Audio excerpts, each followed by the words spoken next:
E aí, pessoal, o tio Rafael está aqui de novo e agora a gente vai para a Geografia 2 com Geopolítica da África, certo? Para falar sobre Geopolítica da África e aprofundar um pouco a respeito, nós precisamos conhecer as principais características do continente africano, certo? Então, primeira informação é que é o terceiro maior continente com 30,1 milhões de quilômetros quadrados, né? Ou seja, um baita de um continente, formado por 55 países, né? Ou seja, tem uma diversidade muito grande, tanto em questões étnicas, quanto em questões sociais, econômicas, enfim. Outro detalhe importante é que cerca de 1,4 bilhões de pessoas vivem no continente africano, né? Um dos continentes mais povoados. Mais altos índices de pobreza e miséria do mundo, segundo maior índice de refugiados, perde apenas para a Ásia. Vale lembrar que na Ásia eu tenho a maior concentração populacional, a China com mais de 1,3 bilhões de habitantes, a Índia bem próxima desse número, com mais de 1 bilhão de habitantes. Então, o número de refugiados na Ásia é um pouco maior do que da África, certo? Mas, em proporção, ou seja, levando em consideração a população africana, o número é bem maior, certo? Avanço da desertificação, nós sabemos que a África tem o maior deserto do mundo, o deserto Saara, que fica aqui na parte norte, né? E é repleto de conflitos étnicos nacionalistas. Então, para falar sobre geopolítica, eu tenho que conhecer esses aspectos iniciais do continente africano, certo? Outro detalhe importante para se falar da África é em relação a aspectos geográficos de regionalização, certo? Eu vou ter ao norte da África o Mar Mediterrâneo, certo? Essa área aqui, Mar Mediterrâneo. Eu vou ter aqui o Mar Vermelho, Oceano Índico, que vai estar a leste aqui. Ao sul, eu vou ter o Oceano Glacial Antártico. A leste, aliás, a oeste, eu vou ter o Oceano Atlântico, certo? Ou seja, o continente todo é rodeado por águas, mas está em contato direto com a Europa no norte e com a Ásia no nordeste, certo? Pronto. Para falar sobre geopolítica, eu tenho que iniciar por essa imagem aqui, né? Tenho dois mapas da África. O primeiro mapa mostra uma divisão política, que é mais atual. E o segundo mapa, uma divisão étnica, também atual, mas que não reflete na divisão política do continente, certo? Ou seja, eu tenho um continente com grande diversidade étnica, mas que esses grupos étnicos estão inseridos em países que têm ligação direta com o processo de colonização do continente africano, certo? E esse processo de colonização é o que vai provocar inúmeros conflitos étnicos que a gente viu na parte de abertura ali como uma das questões que nós precisamos conhecer sobre o continente africano, certo? Então imagina essa grande quantidade de etnias distribuídas nesses países, nesses 55 países do continente africano. Etnias amigas, etnias inimigas. Etnias que foram colocadas como inimiga pelos europeus, né, como uma estratégia de colonização. Foi uma das maiores e mais utilizadas estratégias de ocupação da África, foi colocar grupos étnicos rivais, ou muitas vezes até amigos, como rivais, né? Dá armas para um grupo que ele vai controlar o outro. Então isso foi uma das táticas utilizadas no continente africano, que tem consequências até hoje. Vamos lá. Continente africano, grande diversidade étnico-cultural. O norte teve o imperialismo árabe lá por volta do século VII. Então o norte tem predomínio de países que têm como religião predominante o islamismo, certo? E que em muitos casos adota-se uma certa teocracia nessas nações. Eu vou ter o sul com estrutura baseada no tribalismo e animismo, certo? Que são as religiões que cultuam fenômenos da natureza, enfim. Então o sul, que é chamada de África subsaariana, mais ligado a essas questões tribais e animistas. O norte, mais ligado a ao islamismo, certo? Que seria a África de uma forma que é considerada até errada, atualmente não se utiliza, não se deve mais utilizar, que por muito tempo aconteceu, era chamar o norte de África branca e o sul de África negra, certo? Porque no norte tem negros e no sul tem brancos, certo? Então, entrou em desuso essa forma de regionalizar. O escravismo é uma prática cultural comum a alguns grupos no continente africano. Então, o processo de escravidão dentro da África, ele é anterior à chegada dos europeus. E a relação dos europeus com a África é anterior ao período que nós conhecemos como grandes navegações, onde ocorreu o processo do tráfico negreiro em grande escala, certo? Então, já existia esse processo, mas era um processo em determinado ponto interno e comum a diferentes civilizações no mundo, não só no continente africano, certo?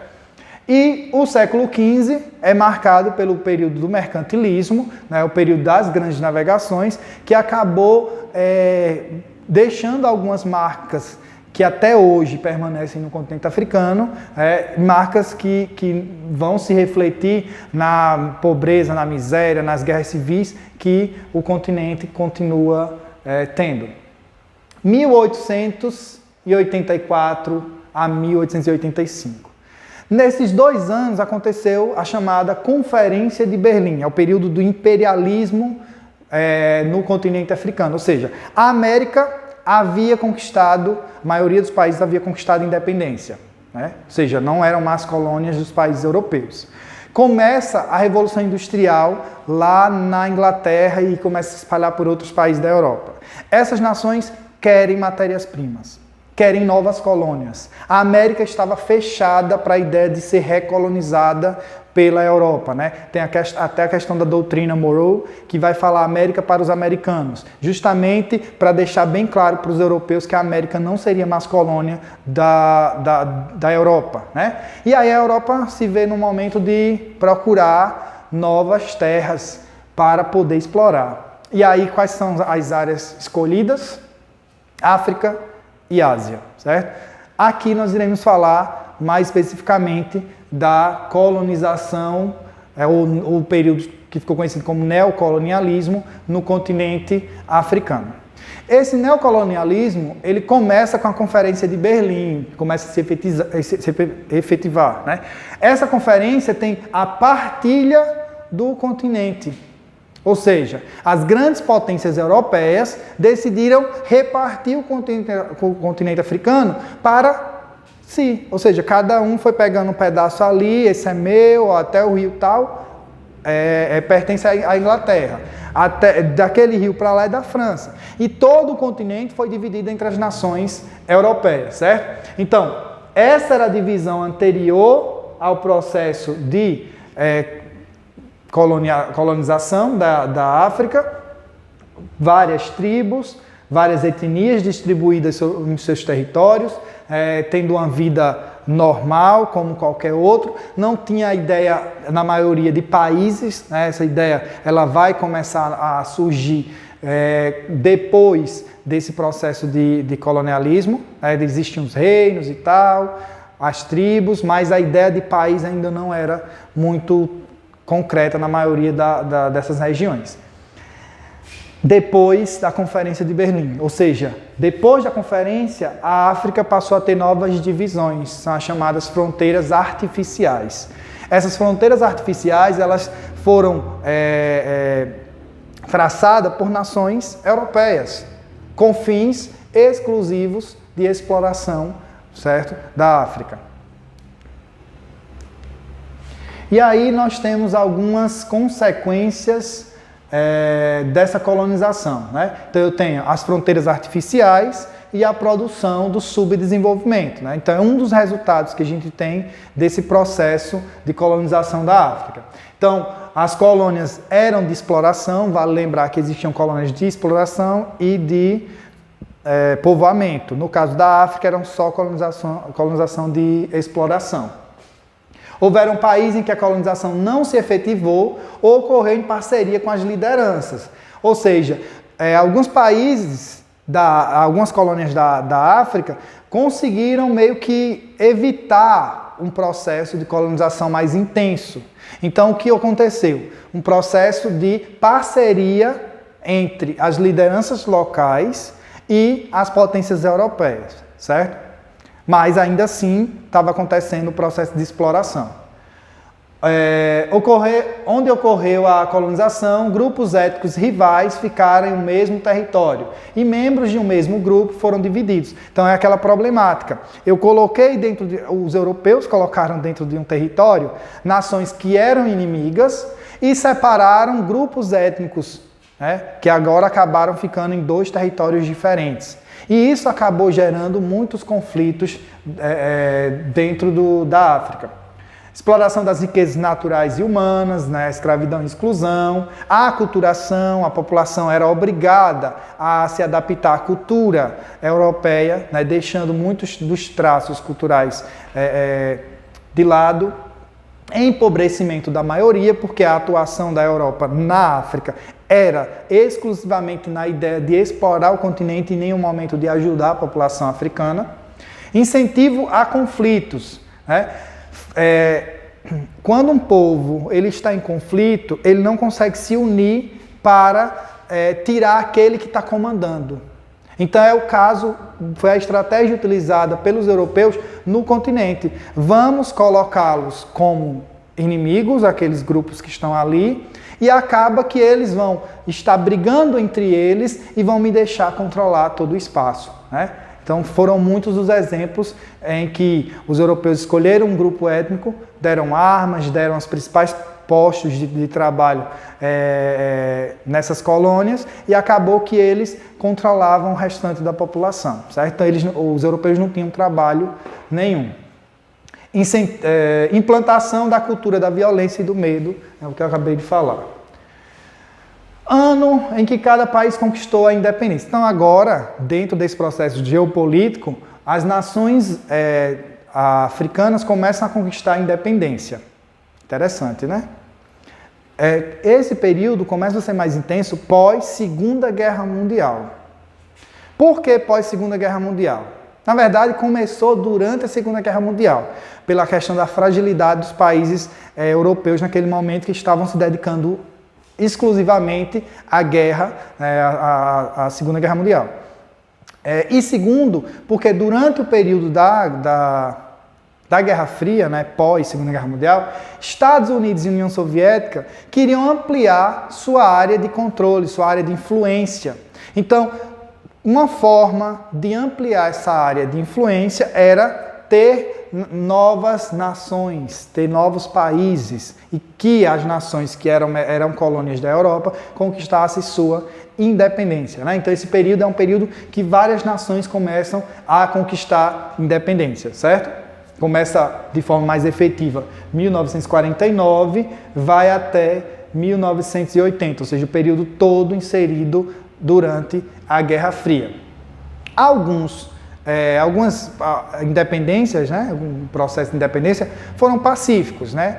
Passaram por acordos, por pactos, a maioria na África subsaariana foi dessa forma, mas alguns conflitos ocorreram nesse processo de descolonização.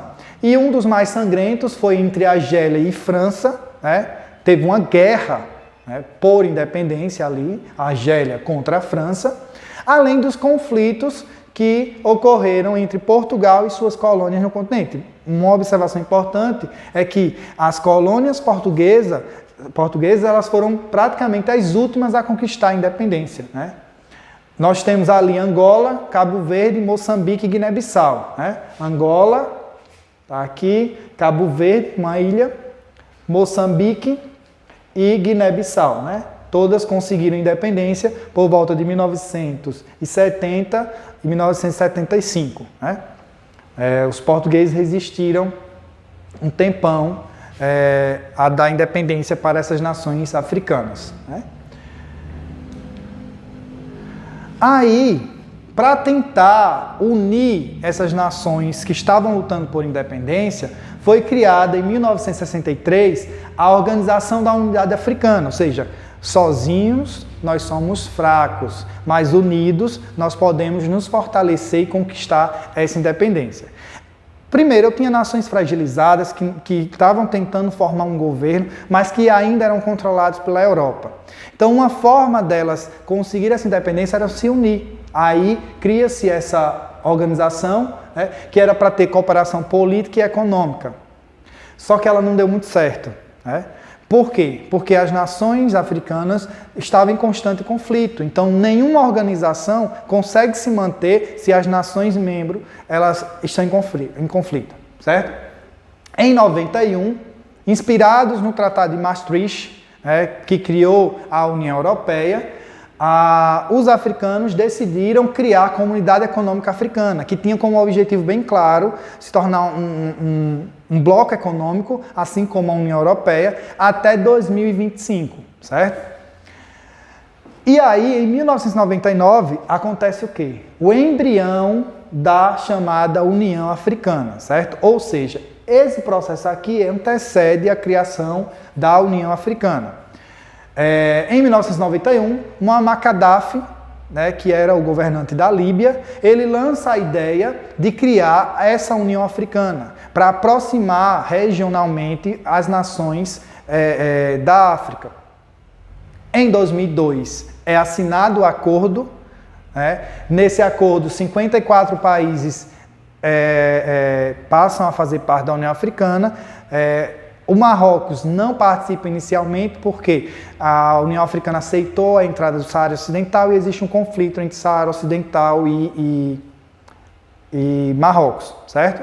Mas hoje, tanto Saara Ocidental como Marrocos estão inseridos na União Africana, que é atualmente composta por 55 países, 55 membros, ok? Em 2003, um ano depois da criação da União Africana, cria-se o Conselho de Segurança, que tem a mesma ideia do Conselho de Segurança da ONU, certo? Tentar resolver os conflitos que estão acontecendo dentro do continente africano. Cria-se também o Parlamento Pan-Africano, só como poder consultivo, então não tem poder legislativo dentro da África, como o Conselho que existe, o Parlamento que existe na Europa, certo?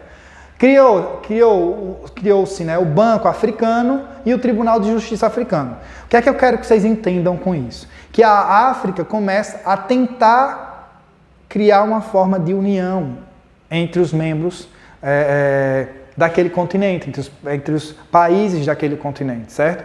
Eles começaram a perceber que só unidos eles conseguiriam diminuir a interferência externa, a interferência das nações europeias, dos Estados Unidos, da China, enfim, no continente.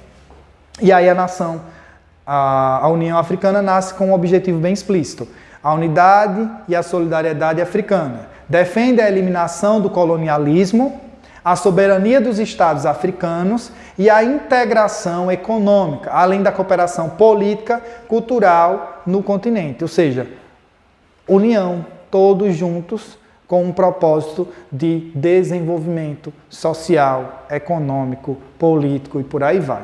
Grande dificuldade, instabilidade econômica, mas principalmente a instabilidade política dos países membros, certo? Então aqui tem algumas informações básicas. A sede fica em Addis Abeba, que é na Etiópia, e o parlamento fica em Joanesburgo, na África do Sul. Tem 55 membros e os idiomas principais: inglês, árabe, português, francês, espanhol e línguas africanas diversas, né? Aqui eu tenho um mapa de conflitos da África, certo? Só para a gente ter noção de que os conflitos, eles são diversos, as motivações são diversas. Poder, riquezas naturais, intolerância religiosa, intolerância étnica, fome, né? E aí nós podemos até identificar alguns desses conflitos aqui, né? Entre a Líbia e Chad, existe um conflito que tem ligação direta com a fronteira, né? Ou seja, não temos fronteiras definidas. E aí acaba que os dois países lutam, brigam por determinadas áreas, né? Nós temos guerras civis espalhadas por todo o continente africano, né? A gente pode observar aqui guerra civil no Sudão, que já teve uma divisão, era Sudão e atualmente nós temos o Sudão e o Sudão do Sul. O Sudão do Sul nasceu em 2011, certo? É o país mais jovem do planeta e que nasce em meio a uma guerra civil, certo? Ou seja, tornou-se independente, mas ainda não conseguiu uma estabilidade política ao ponto de colocar aqueles grupos étnicos unidos em prol de um Sudão do Sul, né? Uma unidade dentro do Sudão do Sul. Então acaba a guerra civil. Tivemos a guerra civil em Angola, uma das guerras civis mais sangrentas do continente africano, né? Que hoje deu-se uma amenizada, tá? Com uma certa estabilidade política no país, mas que deixou marcas profundas, né, em Angola. Enfim, então são muitos os problemas que precisam ser resolvidos no continente africano, né? E aí nós chegamos numa parte que vai demonstrar um pouco mais a respeito disso. Temos a Primavera Árabe, que é aí um levante de manifestações no norte da África, no Oriente Médio também, para tentar derrubar governos autoritários, ditaduras que estavam lá mais de 20, 30, 40 anos. Eu tenho a divisão do Sudão, como eu acabei de falar, em 2011, e aí um dado do dia 12 de março agora de 2020, Nações Unidas prolonga o mandato da missão no Sudão do Sul, ou seja, existe uma missão de paz no Sudão do Sul, certo? Nigéria, atuação do grupo terrorista Boko Haram, né? Então, Boko Haram, um grupo terrorista que segue a ideia da Sharia, que qualquer educação que não seja islâmica é pecado, e aí esse grupo extremista acaba provocando vários atentados na região. Esse último aqui, ele atua muito na Nigéria, mas esse último, que é do dia 25 de março de 2020, ou seja, agora, ele vai falar o quê? De um ataque que aconteceu no Chad. O Chad é um país que faz divisa com a Nigéria e com o Níger, que é a região de maior atuação do Boko Haram, certo? Então guarda esse nome, Boko Haram, Nigéria, Chad, que é uma região de muitos conflitos e que tem ligação direta com esse grupo terrorista. E nós tivemos o Apartheid, né, na África do Sul, que foi um terrorismo de Estado. Por quê? Porque a violência era institucionalizada pelo governo, né? Então, são marcas que até hoje elas servem de lição no continente africano e que algumas delas ainda são sentidas de forma muito intensa. E aí, para finalizar, vamos para uma questão aqui, né? A África libertou-se do jugo colonial, mas ainda não conseguiu erguer estados nacionais verdadeiros. Olha, uma coisa importante. Ainda não conseguiu erguer estados nacionais verdadeiros. Por quê? Instabilidade, né? Estabilidade política, e instabilidade econômica, né? Esse é o desafio político que as sociedades africanas enfrentam atualmente. Sua superação e condição indispensável para a estabilidade política e desenvolvimento econômico. As dificuldades que muitos países africanos enfrentam para se constituírem em estados nacionais verdadeiros estão relacionados. Então, o que é que dificulta essas nações africanas se tornarem estados independentes de fato, né, e de direito? A primeira aí diz: as secas prolongadas e as inundações, que por si só já explicam as frequentes crises de abastecimento alimentar, que desencadeiam crises políticas e econômicas e salopam o Estado nacional. Na verdade, esse daí não é um fator determinante para que eles não formem Estados nacionais de direito, certo? A questão das secas prolongadas e inundações, elas não são realidade de todos os países africanos e não são constantes, certo? Então não pode ser considerado como um dos motivos. 2. Incapacidade que o governo de diversos países tem em tributar o conjunto da sociedade e, em certos casos, a dificuldade de controlar o fato de as vastas regiões do território do país por estarem sob o domínio de milícias armadas local que ignoram o poder central. Pronto, um dos motivos, né? Primeiro, eu tenho um território grande em muitos casos. O governo não consegue tributar porque a maioria da população em muitos desses territórios é tribal, né? E existe toda uma dificuldade e ainda, para completar, existe a atuação das milícias armadas no continente. Então, número 2 é uma das opções corretas.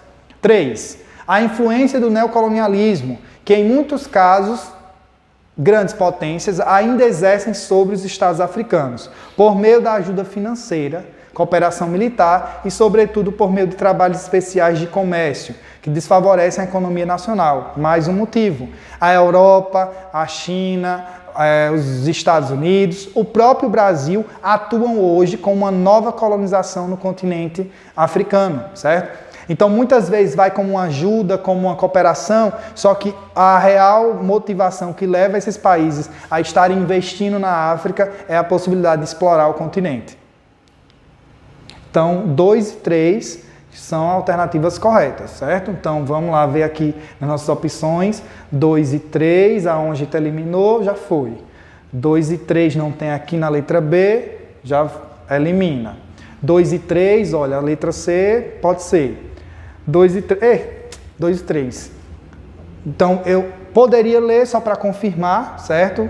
Fazendo a prova, mas se eu já tivesse certeza absoluta, já poderia partir para uma outra questão, certo? Com a certeza absoluta. Se eu não tenho, vou ler as outras duas opções para encontrar o erro ou o acerto. Mas, por enquanto, nossa alternativa correta, letra C. A4 diz a incapacidade dos nativos africanos de respeitar as diferenças étnico-religiosas. Pronto, já começa errado porque está falando da incapacidade. E nós sabemos que existe essa capacidade, certo? De se respeitarem. Na verdade, a grande motivação não é essa, mas aí vem para um outro elemento totalmente errado aqui, quer dizer que a Angola exerce papel de liderança. E, na verdade, quem exerce papel de liderança no continente é a África do Sul, certo? Então, esses 2 pontinhos aí já eliminava essa opção. Então não tem 4 aqui, então 5 só pode estar certo. Vamos ver. Há o descompasso entre as territorialidades produzidas pela colonização e as territorialidades locais, no contexto interno dos países africanos, que definiu fronteiras que não necessariamente mantêm relações com a distribuição étnica ou linguística de suas populações. Problema que eu citei lá no início. As nações europeias acabaram dividindo os territórios sem levar em consideração as características étnicos, linguísticas, culturais. Então, automaticamente, muitos problemas são gerados pelo conflito étnico dentro do continente. E aí acaba dificultando a formação de estados verdadeiros, né? E aí, nossa alternativa correta, letra C.